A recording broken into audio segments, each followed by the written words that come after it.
لو عايز تعرف اسم المهاجم اللي النادي الاهلي خلص معاه، انا قلت لك قبل كده. فاكر انا قلت لك الفيديو اللي فات كهربا وموضوع كهربا، الناس دلوقتي جايه تتكلم على كهربا. قلت لك من 3 4 ايام موضوع مصطفى اشرف اللي هو بيلعب في الدوري الالماني والنادي الاهلي بيفاوضه. الناس طلعت اتكلمت عليه بعد كده. فبالله عليك ما تخش العب باللايك، لان بجيب لك اخبار حصريه. طالما بتشوف لما انت اخترت القناه الصح، اخترت الفيديو الصح، اخترت الشخص الصح، فبالله عليك ما تخش العب باللايك والاشتراك وتفعل الجرس. وخير ما ابدا بيه الصلاه على الحبيب، اللهم صل وسلم وبارك على سيدنا محمد وعلى اله وصحبه اجمعين. مع شويه اخبار استحق اللايك. لو عجبك الفيديو اعمل لايك، لو برضه ما عجبكش الفيديو برضه اعمل لايك. يعني في تلك الحالتين هتعمل لايك وهتشترك في القناه، لان اكيد اللي واثق منه ان الفيديو هيعجبك. الفيديو هيعجبك. خش لك كده على اخبار النادي الاهلي ومعاه شويه اخبار. فبالله عليك ما تبخلش عليا باللايك يا سيد تزنان قوي. واقول لك لان الفيديو هيعجبك. الفيديو هيعجبك.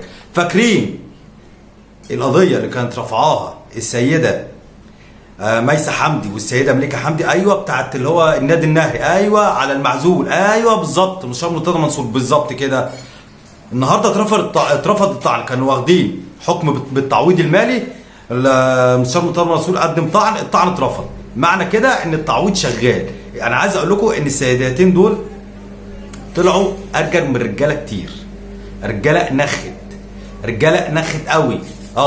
يعني اعمل مشكله وبعد كده انا اسف يا سياده المستشار. الناس دول لا، الناس دول بعد بص بقى، يعني الراجل ساق عليهم الدنيا كلها. معلش اتنازلوا وي قالوا لا احنا ماشيين في الاجراءات القانونيه. فخدوا حكم النهارده بالتعويض المالي. الصراحه ارجل من رجاله كتير الصراحه. يعني عبد الله جمعه الزمالك قال لك ايه؟ على فكره انا اهلاوي بس معلش اخبار من الزمالك، بقول لك برضه على اخبار الاهلي والمهاجم، ما تروحش مني بعيد. عبد الله جمعه الزمالك قال لك يا سيدي احنا مش هنمشيه فري، لازم ناخد فيه فلوس. طب السؤال هنا، عبد الله جمعه فين؟ ايوه عبد الله جمعه فين؟ عبد الله جمعه مش موجود. ده بقاله شهرين ما بيحضرش التمرينات، ولا بيروح هنا. فالزمالك اصلا ما يعرفش عبد الله جمعه فين. لما تعرف عبد الله جمعه فين بيقولوا احنا بقى ايه، مش هنمشيه ببلاش ومش هنمشيه كده وهنمشيه كده. الاول يعرف عبد الله جمعه فين وبيت الفرقه فين، وبعد كده بيتكلموا ويقولوا هيمشي فري ولا مش هيمشي فري. المدرب بتاع الزمالك قلت له يا سيد اخبار الزمالك كلها، هقول لك بس الاهلي جاي، الاهلي الاهم لان انا عربي الاهلاوي. وسيري مدرب الزمالك مش مقتنع بناصر منسي، مش مقتنع بيه خالص. مقتنع بمين؟ ايوه بسامسون. مقتنع بمين ابو سيد؟ بسامسون.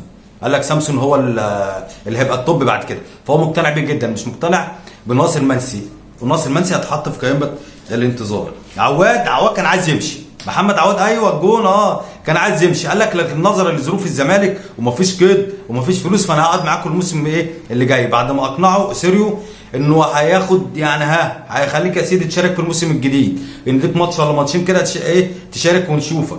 فمحمد عواد باقي مع نادي الزمالك. هو كان عايز يمشي وجاله عده عروض، لكن هو قال لك لا خلاص نظرا لظروف الزمالك فانا هقعد ومكمل مع نادي الزمالك. هتقول يا سيد اخبار الزمالك كلها، هقول لك برضه خبر على باهر المحمدي وبعد كده هرجع لك بقى الاهليين. الاهلي اللوز، الاهلي 10 على 10. الاهلي اخباره بص حلوه.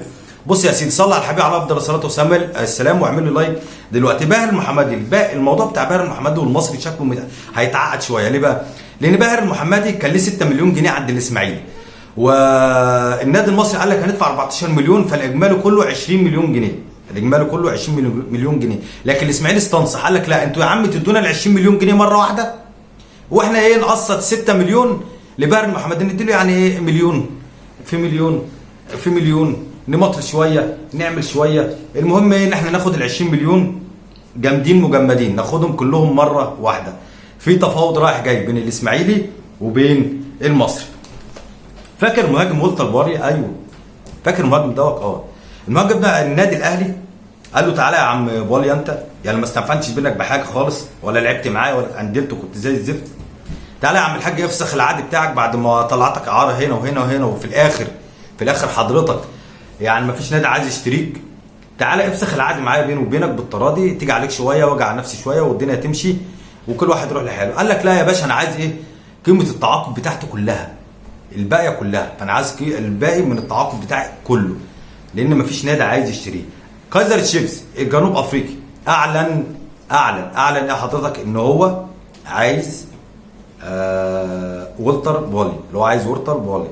وقال لك اتفقت معاه على كل حاجه، متفق معاه على كل حاجه، مع ان الراجل الطيب ده اللي اسمه والتر بواليا قال لك لا مفيش عروض، لكن لا، في عروض من كايزر تشيفز وناهي كل حاجه، ناهي كل حاجه مع والتر بوليا. بس والتر بوليا بيشغل دماغه على النادي الاهلي، بيشغل دماغه على مين؟ على النادي الاهلي. عايز يمشي فري، يعني عايز يمشي ببلاش.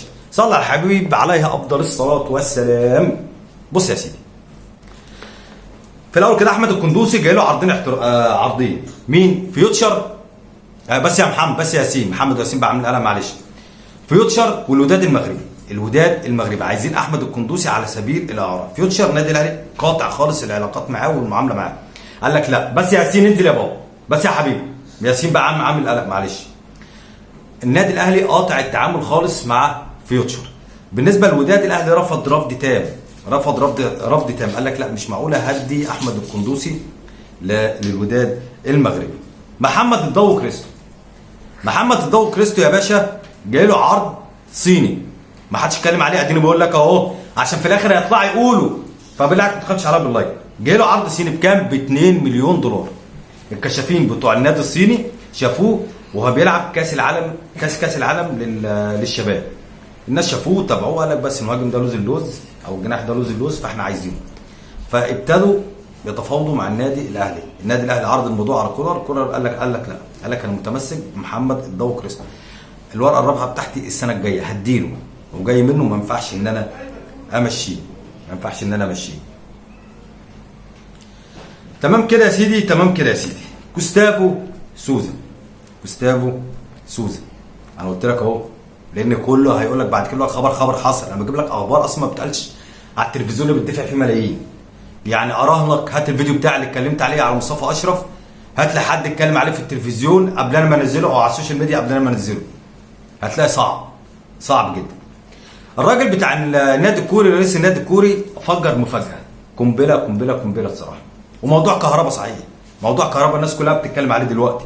انا قلت لك والله العظيم الفيديو اللي قبل ده، والله قايل ان كهرباء الحيثيات ومش الحيثيات، وهتاجل من 9 شهور لسنه والكلام ده. دلوقتي كل القنوات بتتكلم على موضوع كهرباء، كل السوشيال ميديا بتتكلم على موضوع محمود عبد المنعم كهرباء. ارجع الفيديو بتاعي كده هتلاقي كلمت لك على محمود عبد المنعم كهرباء، وقلت لك ان كهرباء المحامي بتاعها بيقول 1 2 3، المحامي بتاعها بيقول هقدم مش عارف ايه وهقدم ايه والقضيه هتقعد تتاجل، هتاخد لها من 9 شهور لسنه.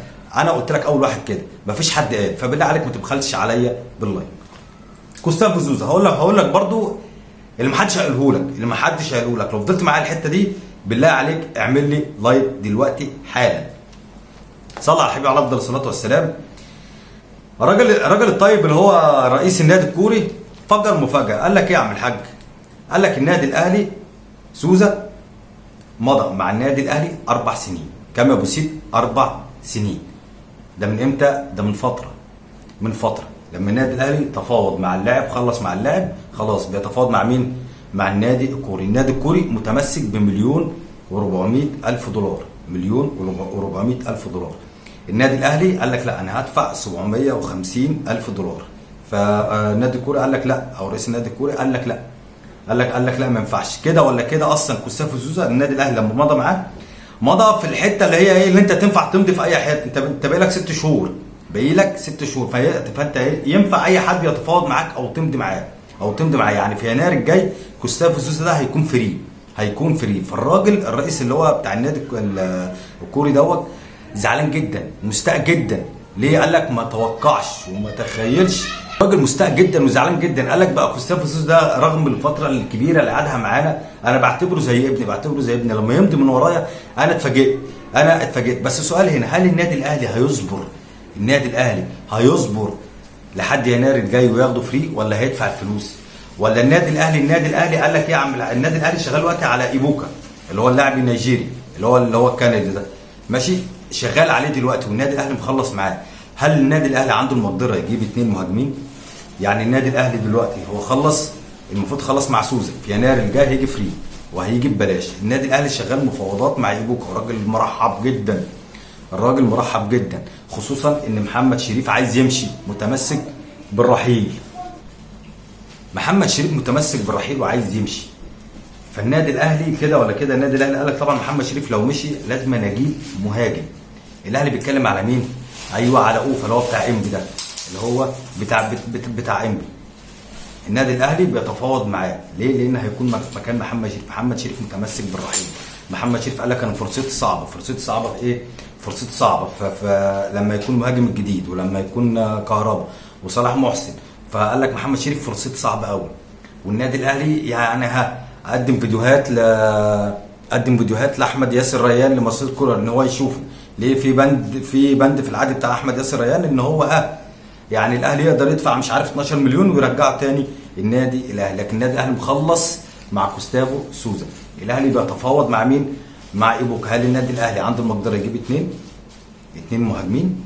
معلش الاسود ده مش شغل. بالله عليك ما تاخدش على اللايك.